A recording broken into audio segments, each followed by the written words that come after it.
And a very good evening to you. My name's Pete, or otherwise known as Hercy. I'm one of the admins here on the MoneyByte team, here with the weekly podcast to bring you up to the latest news in crypto world and what's happening with MoneyByte. It's the 2nd of May, and a warm welcome to you all. Here in the United Kingdom, it's 12 degrees. It's been a showery afternoon, but a very pleasant weekend after all. So, what's been happening in the world of crypto? Well, let's have a look. BTC has had a bit of a rocky week, to say the least. When we talked last Sunday, we were at $50,500 US dollars per Bitcoin. Now, 1 week on, we've seen a 16% rise, and we're showing 58,865. It's been a bit of a rocky week for Bitcoin, but it has made significant gains at 16%. If we compare that to Ethereum, well, I've never seen such a pleasant and nice stable chart for Ethereum. Last week when we spoke, $2,400 per Ethereum, now up at $2,937, a massive rise for the week of 22%, and a very nice steady graph and volume to reflect that. But what knock-on effect does that have? Well, we're starting to see the articles again about the correlation between Bitcoin and altcoins come through in the press. Unfortunately, what we do see in these turbulent times is when Bitcoin falls back and people can want to buy Bitcoin because they think it's at the bottom, they may well diversify into altcoins. And then unfortunately, when Bitcoin does rise quite considerably, like it has done this week, 16%, we see people cashing out of altcoins to take advantage of the Bitcoin price. So Bitcoin is our big brother, but we have to follow the ups and downs of that. MoneyByte has been stable this week, around about the 100 sats level on GravX in very, very light trading. So showing good strength and not having the adversity against Bitcoin rising. Right, okay, with that, I will call Jimmy to the mic to bring us up to date with what's happening closer to home. Good evening, Jimmy. Good evening, Pete. What's happening closer to home? Then we are talking about MoneyByte, of course, as Pete told you all about how good the market is doing. Although Bitcoin had some downs, it now have some ups at the moment. MoneyByte kept stable, no problems, no big movements. At the moment, our price is still at $0.605. That's not bad at all. So everyone who is buying MoneyByte coins at the same price as always can invest those MoneyByte coins on the platform and then eventually gain some crypto coins, especially when you put them on the platform. And today we paid out all the crypto coins from the hedged pools, starting with MoneyByte, 471 coins. Are there some big ones? Yeah, Innova had some big payouts today, 1,000 plus coins.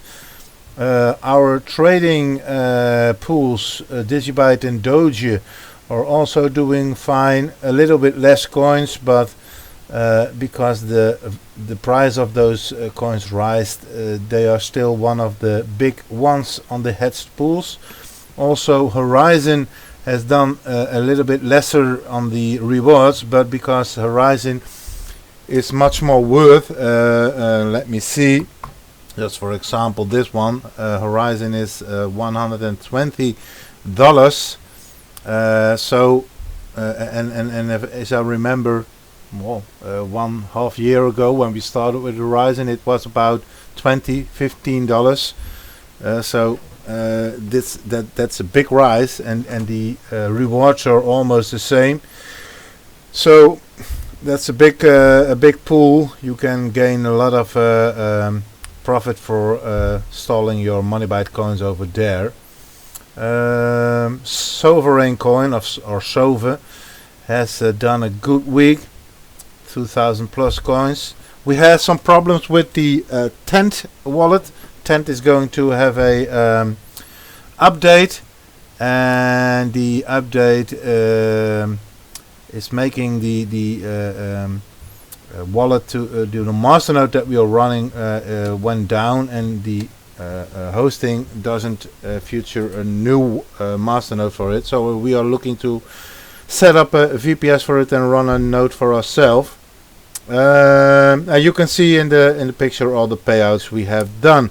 For the people watching this later on, when you go to investing.moneybyte.org and you go to Hedged pools, then you can see all the pools that you can invest on. When you have the list view, then you can see also the leverage. You can see how many there is invested into the pool and how many the average payout is. So just have a look at that, search for your favorite pool to be paid out in, and invest some MoneyByte coins. And if you want to invest some MoneyByte coins, then you have to buy them, or you have to run a masternode for yourself and put the rewards onto the platform. But if you want to buy some MoneyByte coins, you can do that on, for the moment, 3 exchanges, and that is unnamed, Gravix and South Exchange. You can go over to there and buy some MoneyByte coins with your BTC. Pete, that was all I have to say for this week.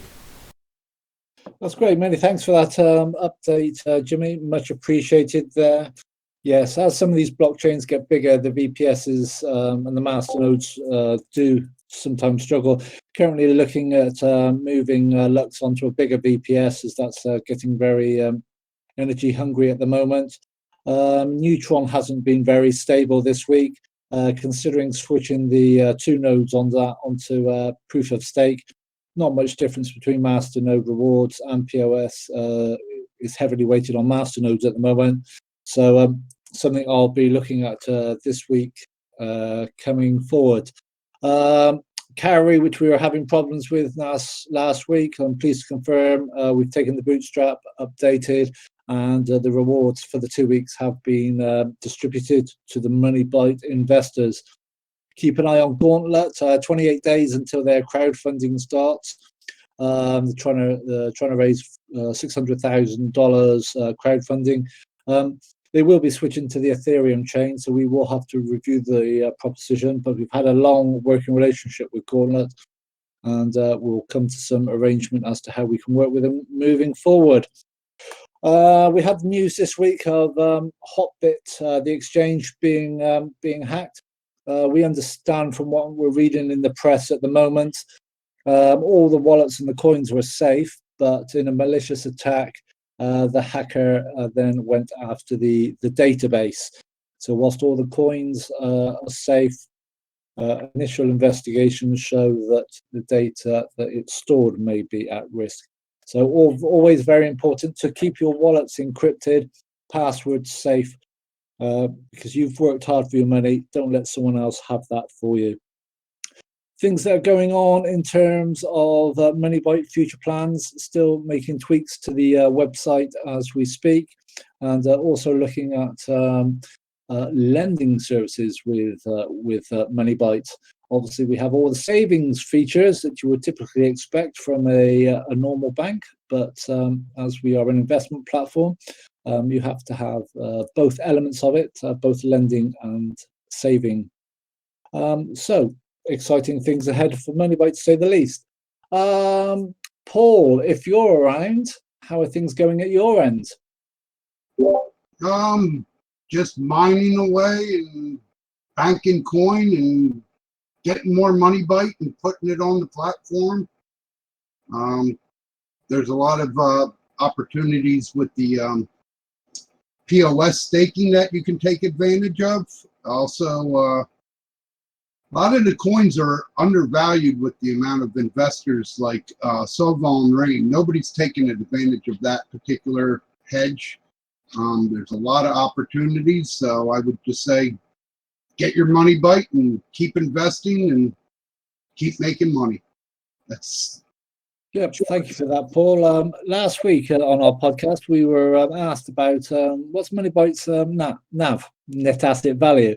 Well, we went away and did our homework. Currently on the investment platform itself, there's just over $57,000 worth of MoneyByte invested against the node values that we manage within the portfolio to provide you with the returns of 68,981 as of yesterday. So yeah, our net assets are the value of our portfolio is greater than the MoneyByte invested, which is a positive point to make, to say the least. Elsewhere in the news, things are definitely hotting up over in China.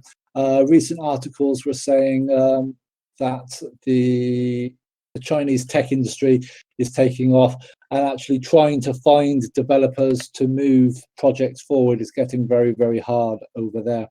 So obviously China continues to adopt crypto in a big way, even though they might want to control it differently to the Western world. But talent is very short out there for blockchain. And as it develops, the situation will only get worse. So we're very grateful for the team that we have to keep us nice and stable. MoneyByte might not have the most dynamic of wallets, but it has a practical use case. The chain is stable and the wallet works very well, to say the least. Right, okay, I will start to tie things up there. Jimmy, any final comments? No, not for me. All is said what has to be said today. Like Paul said, take advantage. There are so many opportunities at the moment at our platform. We are still working on it every day, every week. Me, you, Paul, Daniel, Jonathan, Costa, Quakers. Do I forget anyone? Sorry. All the team members, we are working hard on the platform, making it greater and great. As Pete said, our wallet is stable, our blockchain is stable, no problems with that. But do not forget, our main product at the moment is our platform. Take advantage of it. That's great. Thanks, Jimmy. Yep. And we can also benefit from the publicity. So anyone you see that you know, that you meet down your local drinking place, the pub or your football club or anywhere like that, if crypto comes up, you can say, I know a good project, MoneyByte. Been here for over 3 years now and still going strong and building that community up. Anyway, that's enough from me on this Sunday evening. So thanks for tuning in. And if you're listening to the podcast, thank you very much. Don't forget to like and share. And I'll catch you next week. Thanks for tuning in.